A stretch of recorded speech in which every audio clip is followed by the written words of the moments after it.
और महायुद्ध से जुड़ी इस वक्त की अहम खबर आपको बता दें, इजरायल ने ईरान के न्यूक्लियर ठिकानों पर बड़े हमले का दावा किया है। इस दौरान यज़्द में यूरेनियम प्रोसेसिंग प्लांट को निशाना बनाया गया है। इजरायली सेना के मुताबिक हमले में उस फैसिलिटी को निशाना बनाया गया है जहां पर यूरेनियम एनरिचमेंट के लिए जरूरी प्रोसेसिंग होती है। ईरानी मीडिया ने भी परमाणु ठिकानों पर हमले की पुष्टि की है, तो वह ईरान के विदेश मंत्री अब्बास अरागची ने चेतावनी जारी की है कि इन हमलों के लिए इजरायल को भारी कीमत चुकानी होगी। उन्होंने यह भी दावा किया है कि खोंडाब हेवी वाटर फैसिलिटी और अर्दाकान योलाकेक का प्रोडक्शन प्लांट पर भी हमले किए गए हैं। यह दावा ईरान की तरफ से किया जा रहा है, जो ईरान के परमाणु कार्यक्रम के लिए बेहद महत्वपूर्ण है। और इस बीच आपको यह भी बता दें कि महायुद्ध के 29वें दिन ईरान पर इजरायल ने भीषण हमले किए हैं। हम आपको ग्राफिक्स के जरिए बताते हैं कि मिडिल ईस्ट में कहां-कहां पर बम वर्षा से तबाही मचाई गई है। देखिए, सबसे पहले आपको बता दें, महायुद्ध जो है लगातार और ज्यादा घातक होता हुआ नजर आ रहा है। ईरान के यज़्द में इजरायल ने यूरेनियम प्लांट पर हमला किया है। यह सबसे बड़ा प्रहार कहा जा रहा है। इस बीच आपको बता दें, ईरान के इस्फहान और कोम को निशाना बनाते हुए इजरायल की तरफ से मिसाइलें दागी गई हैं। लेबनान की राजधानी बैरूत में भी हमले किए गए हैं। भारी तबाही नजर आ रही है। ईरान ने भी पलटवार किया है। इजरायल में वेस्ट बैंक और तेल अवीव में मिसाइलों की बारिश कर दी है। अलग अलग देशों और शहरों में हुए इन हमलों ने पूरे क्षेत्र में तनाव और ज्यादा बढ़ा दिया है। लेकिन इस बीच देखिए, क्योंकि युद्ध लगातार भड़कता हुआ नजर आ रहा है, यूएनएचआरसी में ईरान के विदेश मंत्री की तरफ से बहुत बड़ा बयान सामने आया। उन्होंने कहा है, यूएस इजरायल ने गैर कानूनी जंग हम पर थोप दी है।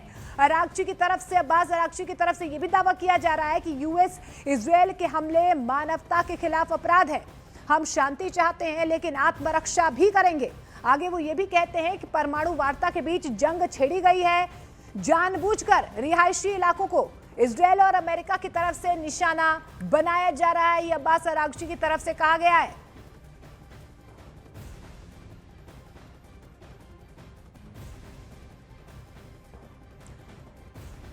और इस बीच ईरान अपने न्यूक्लियर प्लांट पर हुए हमले के बाद बुरी तरह से बौखला गया है। ईरान ने इजरायल के साथ साथ खाड़ी देशों को भी खुली धमकी दे दी है। ईरान का यह कहना है कि वो इजरायल और खाड़ी देशों के स्टील प्लांट्स को निशाना बना सकता है। जिन देशों को धमकी दी गई है उनमें सऊदी अरब, यूएई, कतर, कुवैत और बहरीन शामिल हैं। ईरान की इस चेतावनी के बाद पूरे मिडिल ईस्ट में तनाव और ज्यादा बढ़ चुका है। देखिए, मिडिल ईस्ट में तनाव वैसे ही चरम पर है, क्योंकि जहां जहां पर अमेरिकी बेसिस है वहां पर ईरान की तरफ से प्रहार किया जा रहा है।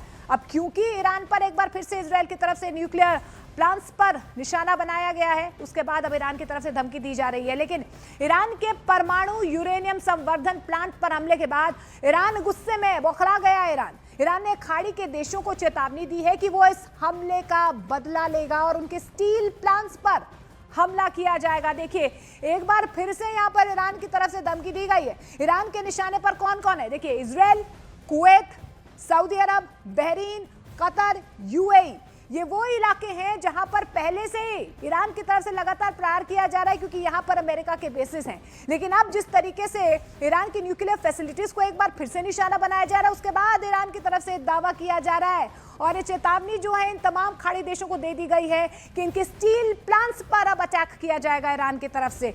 और उनकी तरफ से ये भी कहा गया है, अगर ये हमला सफल रहता है तो युद्ध का दायरा देखिए और ज्यादा यहां से बढ़ता हुआ नजर आएगा, क्योंकि मिडिल ईस्ट में वैसे ही तनाव है। और ऐसे में अगर इनके स्टील प्लांट्स पर अटैक ईरान की तरफ से किया जाता है तो ये युद्ध जो है लगातार और ज्यादा भड़कता हुआ नजर आएगा। लेकिन महायुद्ध के 29वें दिन ईरान पर इजरायल ने भीषण हमले किए हैं। हम आपको ग्राफिक्स के जरिए बताते हैं कि मिडिल ईस्ट में कहां कहां पर बम वर्षा से तबाही मचाई गई है। देखिए, कहां कहां पर 24 घंटे में अब तक हमले हुए हैं। ईरान की अगर हम बात कर लेते हैं तो यज़्द में ईरान के यूरेनियम प्लांट पर हमला किया गया है। इस्फहान की बात कर लेते हैं, ईरान के इस्फहान और कोम को निशाना बनाया गया है इजरायल की तरफ से और मिसाइलें यहां पर दागी गई हैं। इसके अलावा आपको बता दें, देखिए, बैरूत में, लेबनान में, वहां पर लेबनान की राजधानी बैरूत में भी हमले से भारी तबाही जो है वो देखने को मिल रही है। ईरान ने भी हालांकि देखिए यहां पर पलटवार किया है, वेस्ट बैंक को निशाना बनाया है, यानी कि इजरायल पर पलटवार किया गया है। तेल अवीव पर पहले से ही अटैक जो है वो लगातार ईरान की तरफ से किया जा रहा है, तो यहाँ पर तेल अवीव और वेस्ट बैंक पर ईरान की तरफ से, लेबनान को इजरायल की तरफ से निशाना बनाया जा रहा है। ईरान की ये 2 न्यूक्लियर फैसिलिटीज है जहां पर दावा किया जा रहा है कि इजरायल की तरफ से प्रहार किया गया है, जिसके बाद अब ईरान जो है बौखला गया है, मिडिल ईस्ट को धमकी दे रहा है कि उनके स्टील प्लांट्स पर जो है वो लगातार अटैक करेगा। लेकिन इन तमाम क्षेत्रों में तनाव जो है बहुत ज्यादा बढ़ चुका है, क्योंकि मिडिल ईस्ट में जारी जंग को आज 29 दिन हो चुके हैं। अमेरिका के राष्ट्रपति डोनाल्ड ट्रंप ने भले ही 10 दिनों के एक तरफा सीज फायर का ऐलान किया हो, लेकिन जमीनी हालात ये बता रहे हैं कि हमले अब भी रुके नहीं हैं, लगातार बढ़ते हुए नजर आ रहे हैं। कल इजरायल ने ईरान पर बड़ा हमला करते हुए उसके 3 अहम स्टील प्लांट्स और एक न्यूक्लियर प्लांट को निशाना बनाया। ईरान का यह भी दावा है कि इन हमलों में काफी भारी नुकसान हुआ है। इजरायल ने यज्द में मौजूद यूरोकेक का यूरेनियम प्लांट पर हमला किया है। इसके अलावा अहवाज, इस्फहान और मुबारकह के स्टील प्लांट्स को भी टारगेट इजरायल की तरफ से किया गया है।